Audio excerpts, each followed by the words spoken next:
Assalamualaikum warahmatullahi wabarakatuh. Alhamdulillahi rabbil alamin. Wassalatu wassalamu ala sayyidina wa maulana Muhammadin wa ala alihi wa ashabihi ajma'in, amma ba'du. Pertama-tama yang lebih utama, marilah kita panjatkan puja dan syukur kehadirat Allah Subhanahu wa Ta'ala yang telah memberikan kita semua kenikmatan-kenikmatan yang tiada hingga.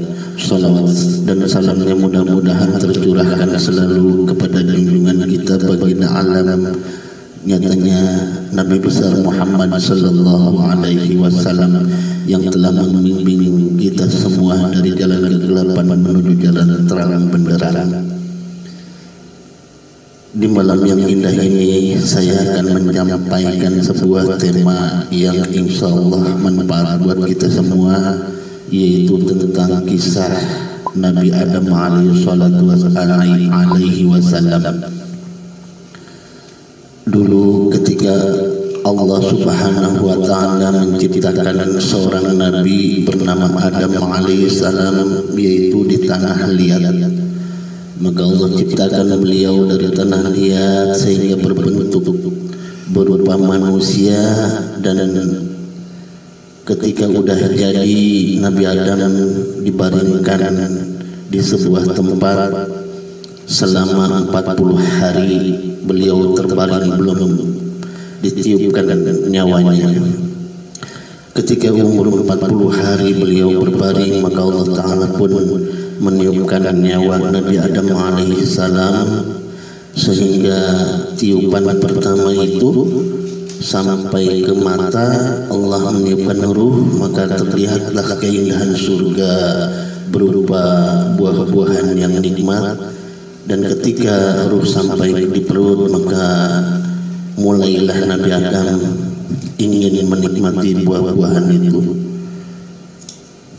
Telah sempurna Allah Ta'ala menciptakan Nabi Adam, maka Nabi Adam pun dipersilakan menempati surga yang telah banyak fasilitas yang kenikmatannya luar biasa. Tapi Nabi Adam merasa kesepian, kayak para jomblo-jomblo kan, walaupun serba ada, serba punya, tapi kalau tidak punya teman seorang wanita, maka dia akan kesepian. Begitupun Nabi Adam. Ketika itu Allah Ta'ala pun mengerti atas kemauan Nabi Adam, maka diciptakanlah oleh Allah Siti Hawa dari tulang rusuk sebelah kiri Nabi Adam, dicabut dan diciptakan. Maka terciptalah Siti Hawa yang begitu cantik jelita, tiada tandingannya. Maka Nabi Adam pun sangat bahagia dengan kehadiran Hawa itu.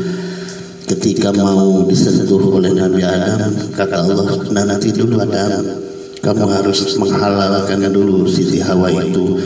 Maka dihalalkanlah oleh Nabi Adam, penghulunya Allah Subhanahu wa Ta'ala dan para saksinya, para malaikatnya Allah.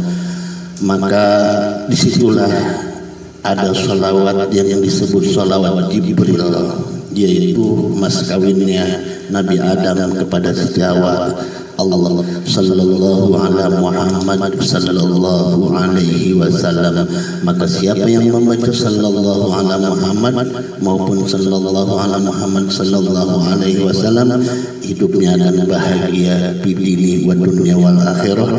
Dan siapa yang membaca sallallahu ala Muhammad sehari semalam istiqomah mencapai 1000, maka dia tidak akan mendapatkan kefakiran dan kemiskinan, dan rezeki pun akan dapat dengan mudah dicapainya.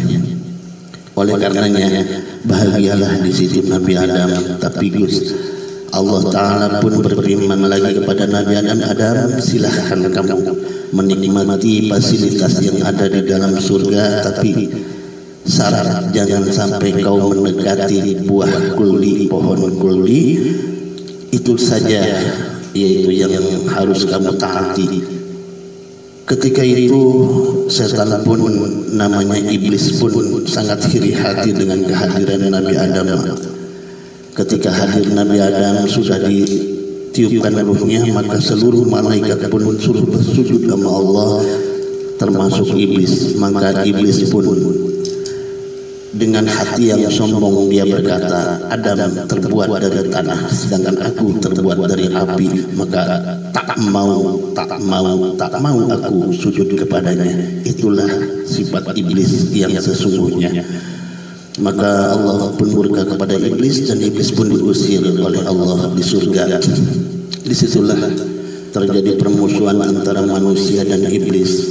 Maka iblis pun tidak diam, dia selalu merayu Nabi Adam untuk hidup yang menderita. Oleh karenanya iblis pun menyuruh ular untuk menggoda Nabi Adam supaya mendekati pohon kuldi itu. Maka ular pun menurut kepada iblis, maka iblis pun masuk ke mulutnya ular itu, maka tidak terdeteksi oleh malaikat, maka masuklah ular itu ke surga dan merayu Nabi Adam alaihissalam. Maka itu Nabi Adam tergoda. Ketika itu Nabi Adam sampai tenggorokan makan buah kuldi, maka di situ Nabi Adam berhenti makannya, sehingga laki-laki itu cirinya tenggorokan, ada itunya tuh, ada buah kuldinya. Dan Siti Hawa pun sampai dada, terjadilah buah qalbi. Setiap manusia yang bernama laki-laki kalau melihat buah qalbi seorang cewek, maka nafsunya pun akan ngos-ngosan kayak soang kurang makanan itu. Dan itulah kisah Nabi Adam dan Siti Hawa di surga dan diturunkan ke bumi untuk mencapai visi-misinya Allah Subhanahu wa taala, takdirnya Allah Subhanahu wa taala menjadikan khalifah di alam dunia. Sehingga Nabi Adam pun diturunkan, dalam satu riwayat dia diturunkan di India dan Siti Hawa di Jeddah, sehingga bersamaan dengan iblis dan ular yang telah menggodanya. Bertahun-tahun beliau di alam dunia sangatlah rindu kepada Siti Hawa, sehingga beliau mencari terus-menerus tahun ke tahun, abad ke abad, sehingga betapa rindunya beliau kepada Siti Hawa, sebagaimana seorang pujangga merindukan seorang wanita yang dia idamkan. Alhamdulillah beliau pun bertemu dengan Siti Hawa di padang Arafah, sehingga itulah tujuan Allah Subhanahu wa taala untuk menciptakan manusia. Dan beliau pun berumah tangga dengan bahagia, mempunyai banyak anak. Ada satu riwayat sampai 40 keturunan, ada juga yang mengatakan sampai 100 turunan, dan tersebar di alam dunia ini untuk menjadikan kehidupan yang sesuai dengan keinginan Allah Subhanahu wa taala. Beliau pun umurnya mencapai 1000 tahun dan mempunyai 100 keturunan dari pasangan-pasangan, sehingga kembar antara lelaki dan perempuan. Untuk itu pertama ada manusia di alam dunia itu adalah Nabi Adam, dan agama Nabi Adam adalah agama Islam. Kenapa sekarang banyak tersebar agama-agama? Karena tersebarnya anak Nabi Adam ke seluruh dunia, sehingga ada yang beragama Buddha, Hindu, Kristen. Itu adalah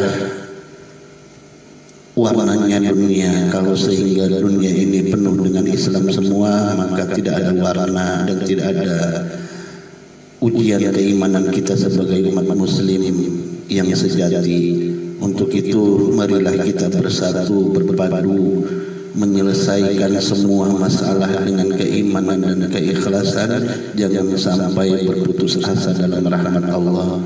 Cukup sekian konten saya malam ini. Mohon maaf atas segala kekurangan.